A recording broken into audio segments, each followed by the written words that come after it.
con el pitagorismo habitual de la serie por la importancia concedida a la geometría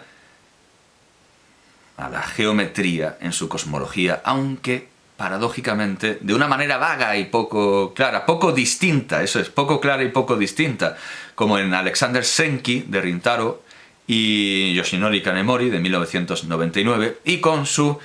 igualmente habitual budismo, incluso en aspectos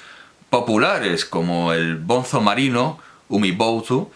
que en la 8ª temporada hace un papel similar al de Talos en las Argonáuticas de Apolonio de Rodas y que está sacado de las 53 estaciones de Toukaido de Utagawa Kuniyoshi, de 1843 a 1845. Aunque por todo lo que hemos visto, habrá que dar la razón a Heródoto cuando dice en los 9 libros de la historia, 223, en traducción del padre Bartolomé Pou, de la Compañía de Jesús: vuelvo a los egipcios, quienes creen que Ceres y Dioniso son los árbitros y dueños del infierno. Y ellos asimismo dijeron los primeros que era inmortal el alma de los hombres, la cual, al morir el cuerpo humano, va entrando y pasando de uno en otro cuerpo de animal, que entonces vaya formándose hasta que, recorrida la serie de toda la especie de vivientes terrestres, marinos y volátiles, que recorre en un periodo de 3000 años, torna a entrar por fin en un cuerpo humano que esté ya para nacer. Y es singular que no falten ciertos griegos, cual más pronto, cual más tarde, que adoptando esta invención se la hayan apropiado, cual si fueran ellos los autores de tal sistema, y aunque sé quiénes son, quiero hacerles el honor de no nombrarlos. El padre Pou anota, al final sí los nombra, claro, lo que no nombra Heródoto, lo nombra el padre Pou. Dice, estos fueron Felécides Sirio y su discípulo Pitágoras, quienes propagaron el dogma de la metempsicosis. Aunque esto no lo dice Pou, también predicaron la reencarnación Empédocles y los órficos.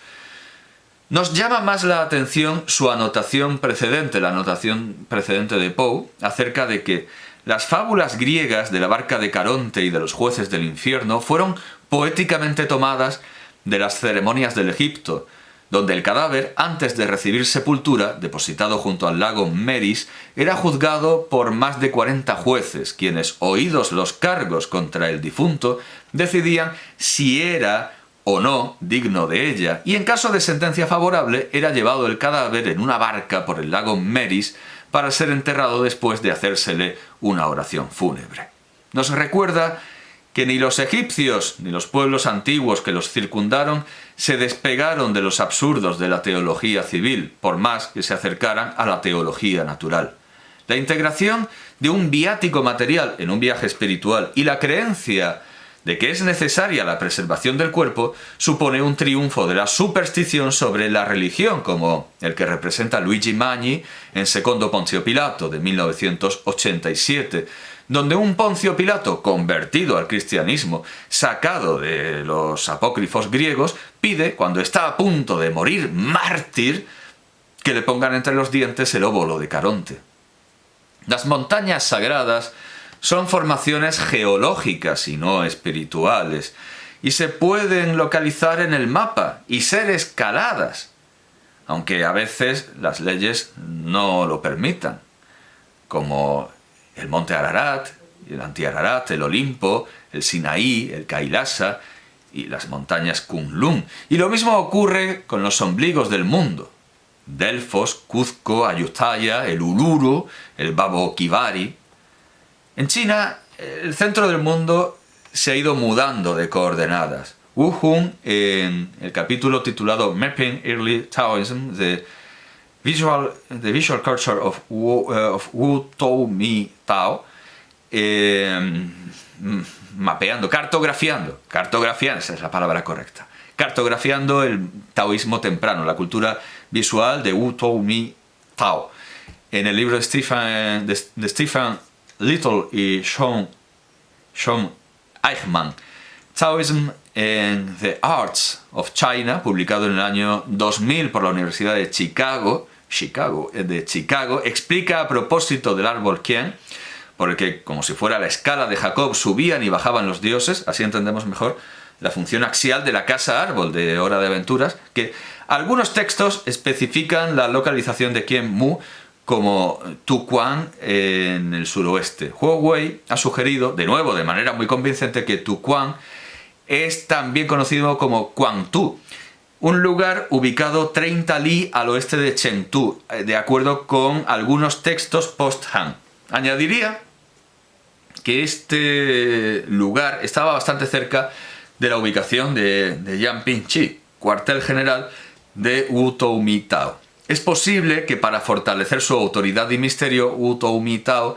se apropiase de un mito antiguo para su propio uso e identificase Yanpingchi como el centro del cielo y la tierra. Pero al final se asumió que el centro del mundo, hasta aquí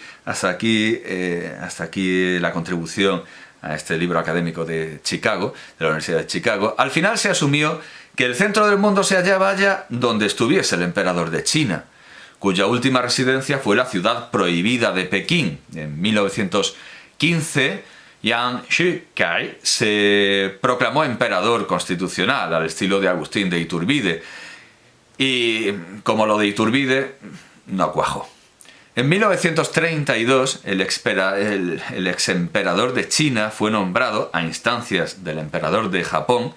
emperador de Manchukuo, pero claro, eso ya no era el centro del mundo ni cosa parecida. En Egipto, la Duat pasa de estar en el cielo a debajo de la tierra, aunque se compadece que esté en ambas partes con la idea del viaje solar. Pero Aaru, la marisma o isla de las cañas, tenía ubicación geográfica al norte. En la India, el mundo de Yamaloka, es decir, el infierno o Náraka, está al sur. El Dilmun sumerio del mito de Enki y Ninhursag estaría en el Golfo Pérsico, al igual que el Edén, según Yuris Sarinch, a sus ríos que no son conocidos, el Tigris y el Éufrates. Él añade el Karun, que identifica como el Gijón, el Gijón, sí, ya al final, el Gijón, vamos, el Gijón bíblico, y del Pisón solo quedaría su lecho seco en Arabia Saudita. Así se entienden también el Elíseo y las islas de los afortunados, y también que haya habido héroes que se atrevieran a tomar el cielo por asalto, como los titanes que quisieron invadir el Olimpo y a quienes invoca el Segismundo de la vida es sueño de Calderón. ¡Ah, cielos, qué bien hacéis en quitarme la libertad! Porque fuera contra vosotros gigante para quebrar al sol esos vidrios y cristales, sobre cimientos de piedra pusiera montes de jaspe. Me recuerda a los titanes cuando apilaron montañas para subir hasta los cielos del Olimpo. Tampoco se olvida de, y claro, por supuesto, esto recuerda a la Torre de Babel, hecha a instancias de Nimrod, que se supone que también era un gigante, como los titanes. Tampoco se olvida de ellos Friedrich Hölderlin en Hyperion o der Eremit in Griechenland, Hyperion o el eremita en Grecia, en alemán se pronuncia Hyperion, o der Eremit in Griechenland, publicado en 2 volúmenes en 1797 y 1799, y en donde se pregunta a Belarmino si quiere asaltar los cielos. Ni Heine se olvida de Hölderlin cuando en el tercer libro de Zur Geschichte der Religion und Philosophie in Deutschland, es decir, la versión alemana de la tercera entrega de l'Allemagne jusqu'à Luther, de Luther jusqu'à Kant und de Kant jusqu'à Hegel, de 1834, o sea, la Alemania de Lutero a Kant y de Kant a Hegel, pero que en alemán se tradujo como sobre la historia de la religión y la filosofía en Alemania. Bueno, pues en la tercera entrega de 1834 dice que Kant ha asaltado los cielos. Ni Marx se olvida de los titanes, y seguramente de Heine, cuando en 1871 escribió a Ludwig Kugelmann que los revolucionarios de la Comuna de París habían querido tomar el cielo por asalto. La organización terrorista Sendero Luminoso, y aquí nos oponemos fuertemente al terrorismo, YouTube, no me cierren el vídeo, esto no es no es propaganda de ninguna organización peligrosa o de odio o de la manera estúpida con la que en las normas estén consignadas las bandas y organizaciones terroristas, como organizaciones de odio, ¿verdad? Son terroristas. La organización terrorista Sendero Luminoso canta una versión de La Varsovienne de Daniel François Sauveur, de Daniel François Aubert, que pide asaltar los cielos a punta de fusil. Asaltan mundos sobrenaturales con intrepidez y osadía Gilgamesh, Odiseo y Eneas, por no hablar de Jacob, el de la escala, que le pega una paliza a un ángel. Con muchísima más educación y cortesía que Gilgamesh, va Nachiketa, porque la S evidentemente se aspira con el Visarga. Nachiketa en la Kathopanishad va a casa de Yama, desde luego con un dechado de amabilidad y de gentileza y de cortesía, en una historia que parece, de la que parece haber un reflejo en las gazas zoroástricas y de la que The Wonderful Wizard of Oz de Lyman Frank Baum, o de L. porque odiaba ese nombre, Lyman, Baum, de 1900, puede considerarse una magnífica actualización.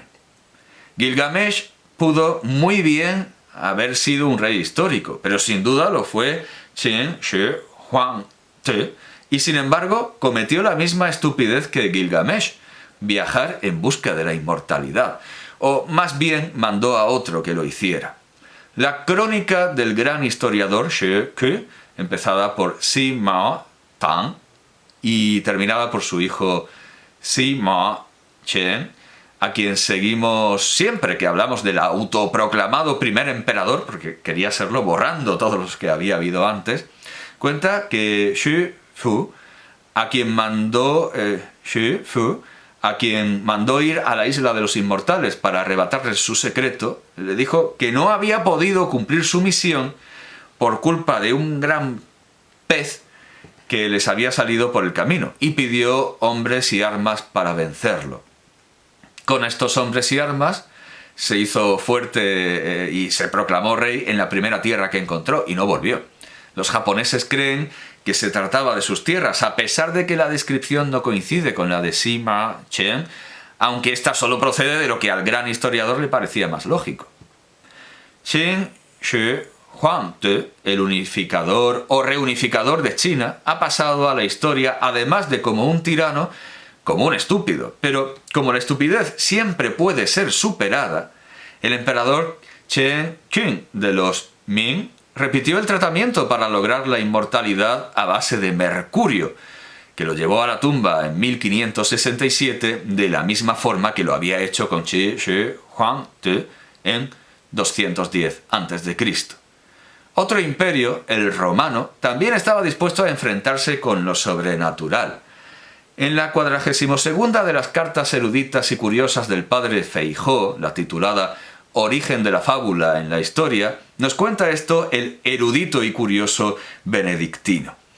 Tuvo también en la antigüedad el nombre de Lete, el río llamado hoy Limia, que corre por mi país natalicio y de quien era persuasión común entre los romanos que tenía la misma propiedad que los poetas atribuían al río infernal de hacer olvidar de todo, no solo a los que bebían su agua, mas también a los que le vadeaban. En que es incierto si este error preconcebido en orden al río Lete de mi tierra originó la ficción del río Lete del infierno,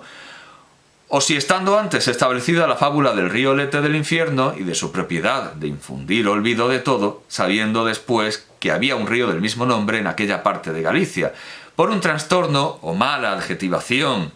de ideas, que es muy frecuente en el vulgo, se excitó y extendió la imaginación de que el río Lete de Galicia tenía aquella propiedad. Como quiera, esta opinión estaba tan entablada en el vulgo de los romanos que cuando el cónsul Décimo Bruto, como le llama Floro, o Aulo Bruto, como le nombra Velello Patérculo, que fue el que conquistó a Galicia, y por esta conquista adquirió el renombre de gallego, hubo de pasar aquel río ninguno de sus soldados, temiendo incurrir en aquel general olvido, se atrevió a vadearle hasta que el cónsul, que no estaba preocupado de aquel vulgar error, pasó a la otra orilla y, llamando a algunos por sus nombres, les dio a conocer que no padecía el olvido que ellos temían. Luciano, en la ficción, sí llega a las Islas de los Afortunados, que muchos identifican con las Canarias, en la historia verdadera, que con todos sus precedentes, desde los egipcios, el cuento del náufrago y la historia de Sinué, a Menipo, pasando por la amplia nómina de pretendidos viajeros a los que satiriza, como Jámbulo, con sus Islas del Sol, y Tesias de Gnido, a quien debemos, por ejemplo, la Mantícora, ser que aparece en Hora de Aventuras. Es el modelo de los viajes de Sindbad el Marino, del Pantagruel de Rabelais, del escudero Marcos de Obregón de Vicente Espinel y del cirujano Lemuel Gulliver, que a su vez satiriza las utopías educativas de Santo Tomás Moro, Campanella y Lord Bacon, y puede haber influido en las ficciones de Hiraga Gennai, aunque no le faltaban, como a Luciano, descripciones geográficas que satirizar, empezando por la enciclopedia de Wang Che y su hijo Wang Ziyu, también parodiada en China por Li Ruchen, que en último término remite al antiguo libro de los montes y los mares, Shanghai King.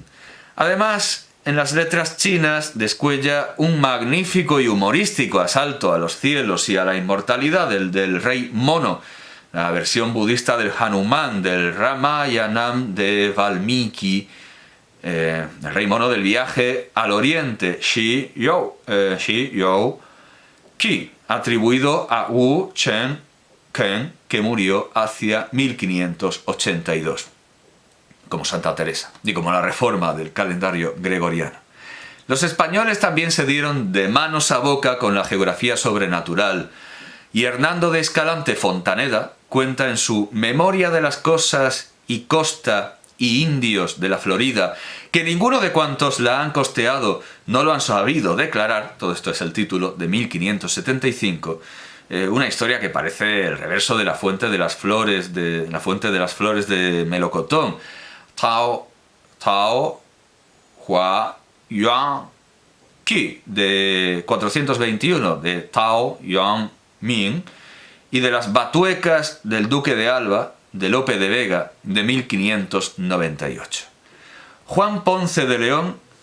fue a buscar el río Jordán a la Florida, creyendo a los indios de Cuba y a otros de Santo Domingo, o por tener que entender, o por valer más y acabar de morir, que es lo más cierto, o si no para tornarse mozo lavándose en tal río, que es lo que hace al caso, que todo eso eran devociones de los indios de Cuba y de toda aquella comarca que por cumplir su ley decían que el río Jordán estaba en la Florida. A lo menos, estando yo captivo, en muchos ríos me bañé, pero por mi desgracia nunca acerté con él. En la provincia de Carlos, antiguamente, aportaron muchos indios de Cuba en busca de este río, y el padre del rey Carlos, que se llamaba Senquene, los tomó y hizo un pueblo de ellos, que hasta hoy día está la generación, y por las mismas causas que ellos partieron otros de sus tierras, que venían a buscar el río Jordán. Tomaron lengua todos los reyes y caciques de la Florida, como personas, aunque salvajes, a ver qué río podía ser aquel, que tan buena obra hacía de tornar los viejos y viejas mozos, y tan de pechos lo tomaron, que ni quedó arroyo ni río en toda la Florida, hasta las lagunas y pantanos, que no se bañaron, que hasta hoy día porfían de Ayaye y nunca acaban, y los de Cuba votaban a morir por esa mar a cumplir su ley, que así debió de ser, que de los mismos que pasaron a Carlos se hizo un pueblo, porque fueron tantos que hoy día se hallan los hijos y viejos engañados, y hanse muerto muchos, y es cosa de risa lo que Juan Ponce de León fue a buscar al río Jordán, en la Florida. La historia también la recoge Antonio de Herrera Tordesillas en la tercera década de su Historia General y Gonzalo Fernández de Oviedo en su Historia General y Natural de las Indias, donde el río ya es una fuente. Y entonces se divulgó aquella fábula de la fuente que hacía rejuvenecer o tornar mancebos los hombres viejos. Esto fue el año de 1512. Y fue esto tan divulgado y certificado por indios de aquellas partes que anduvieron el capitán Juan Ponce es decir, allí sin gente y carabelas perdidos y con mucho trabajo más de 6 meses por entre aquellas islas a buscar esta fuente, lo cual fue muy gran burla decirlo a los indios y mayor desvarío creerlo los cristianos y gastar tiempo en buscar tal fuente. A partir de esta fuente, Nathaniel Hawthorne, en el cuento Dr. Heidegger's Experiment, el experimento del Dr. Heidegger, de su colección Twice Told Tales, cuentos contados 2 veces, de 1837, recuperó la respuesta al problema de lo efímero de la vida humana dada en la versión de la leyenda de Gilgamesh de Sin Leki Unnimni. La inmortalidad no es deseable, incluso si la preservación artificial o sobrenatural de la vida no se da en las condiciones de Titón, el amado de la aurora, con vida eterna, pero sin juventud eterna, tal como nos narra el himno homérico a Afrodita y que en Alfred Lord Tennyson pide morir. Aunque tampoco es mucho mejor el destino de Endymión, el amado de la luna, preservado en un sueño, en una relación amorosa que recuerda célebres anécdotas como la de Tuan Xian, alrededor de cuya cabeza cortó su manga el emperador Ai de los Han para no despertarlo, o la de Alain Chartier, besado en sueños, en los labios además, por labios reales, según Matteo Bandello y Etienne Paquier, o la de Jorge Manrique, que en la canción que escribió Porque estando él durmiendo le besó su amiga, dice que quien durmiendo tanto gana, nunca debe despertar. Leemos en la traducción del padre José Ortiz y Sanz de las vidas de los filósofos más ilustres de Diógenes Laercio que Epiménides, en la opinión de Teopompo y muchos otros, fue hijo de Festio, pero según algunos más, de Dosiado y según otros de Agesarco. Fue cretense, natural de Nosa, pero no lo parecía por usar el pelo largo. Una ocasión, su padre lo mandó a un campo suyo con una oveja y, desviándose del camino, a la hora del mediodía se metió en una cueva y durmió allí por espacio de 57 años. Al despertar después de este tiempo, buscaba la oveja y creyendo haber dormido solo un rato, pero al no encontrarla, regresó al campo, y como lo vio todo de otro aspecto, e inclusive el campo en poder de otro, maravillado en extremo se fue a la ciudad. Quiso entrar en su casa, y le preguntaron quién era. Halló a su hermano menor, entonces ya viejo, el cual supo de su boca toda la verdad. Conocido por esto de toda Grecia, lo consideraron por muy amado de los dioses. Pero no sabemos qué ganó Epiménides con eso, ni dónde vieron en esta especie de coma precedente de la historia de los 7 durmientes de Éfeso y de todas las ficciones y ciencia ficción que de ellas se derivan, el favor o el amor de los dioses. Ni aun evitando las condiciones de Titono y de las ficciones que lo imitaron, como los Struldbrugs de Gulliver's Travels, de los viajes de Gulliver, de Jonathan Swift, de 1726, o el Valdemar de The Facts in the Case of Monsieur Valdemar, de Edgar Allan Poe, de 1845. Es sensato pedir la inmortalidad. ¿Cómo puede decir Gilgamesh que quiere vivir eternamente si cuando se le pone como condición, como única condición para hacerlo, el velar, se duerme nada más sentarse, es lo primero que hace? Es decir, se rinde inmediatamente a una imagen de la muerte. En las Analectas de Confucio, Qi Lu pregunta, Qi Lu pregunta al maestro: «Maestro, ¿puedo preguntarte por la muerte?» Y Confucio le responde: «Si no entiendes ni la vida, ¿cómo vas a entender la muerte?» Con el cuento de Hawthorne enlaza Back to Methuselah, regreso al futuro, regreso a Matusalén, Back to Methuselah, Metabiological Pentateuch, un Pentateuco metabiológico de George Bernard Shaw de 1921, una de las escasísimas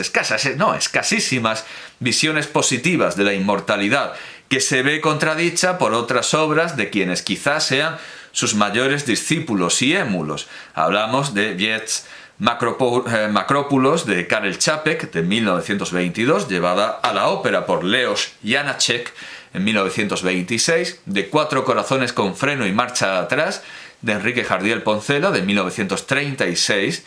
y de El inmortal de Jorge Luis Borges de 1947, que condena la inmortalidad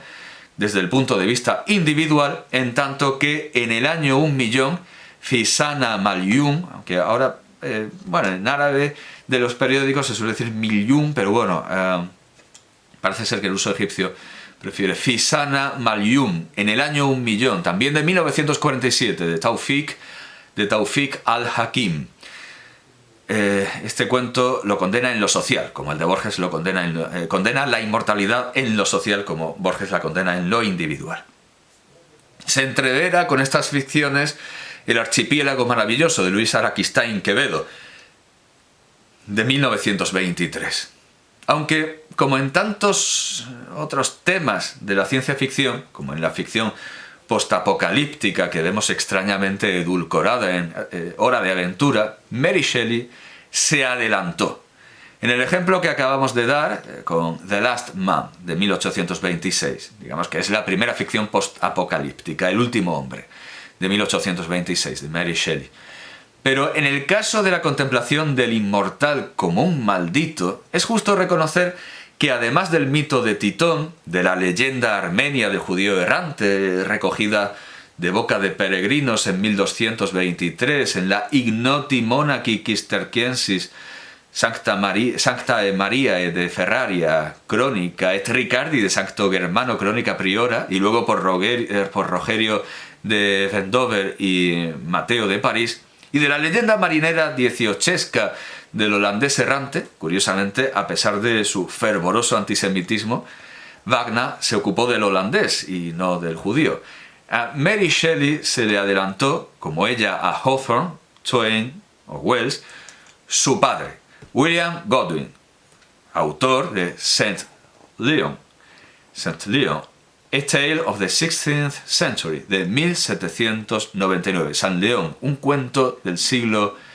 XVI, de 1799. La alquimia, base narrativa de esta obra, está presente en los primeros estudios del protagonista de Frankenstein, o The Modern Prometheus, de Frankenstein o el moderno Prometeo, de 1818. Y la vituperada figura de Heinrich Cornelius Agrippa von Nettesheim aparece reaparece en The Mortal Immortal, de 1833. El Mortal Inmortal, el Mortal Inmortal, de 1833. A partir de Mary Shelley, la inmortalidad ha aparecido en muchas, muchísimo más que en utopías, en muchas distopías, como The Inner House, la casa interior, de Walter Besant, de 1888, y el inmortal se ha seguido representando como un réprobo, como en The Picture of Dorian Gray, el retrato de Dorian Gray de Oscar Wilde, de 1890. La inmortalidad se ha visto como una plaga infecciosa en Le Grand Secret de René Barjavel, de 1973, y en The Calcutta Chromosome de Amitav Ghosh, de 1995, que además, al tratarse de una inmortalidad por transferencia de datos, juega con la paradoja de Teseo, que Plutarco explica así en su Vida de Teseo, en traducción de Antonio Ranz Romanillos. La nave de 30 remos en que con los mancebos navegó Teseo y volvió salvo, la conservaron los atenienses hasta la edad de Demetrio Falereo, quitando la madera gastada y poniendo y entretejiendo madera nueva. De manera que esto dio materia a los filósofos para el argumento que llaman aumentativo, y que sirve para los dos extremos, tomando por ejemplo esta nave y probando unos que era la misma y otros que no lo era. Ni en Hora de Aventura, ni en Regular Show, los personajes mortales envidian a los personajes inmortales, pero sí asaltan dimensiones preternaturales, cuestión a la que nos reintegramos ahora, la del asalto de los cielos. En el siglo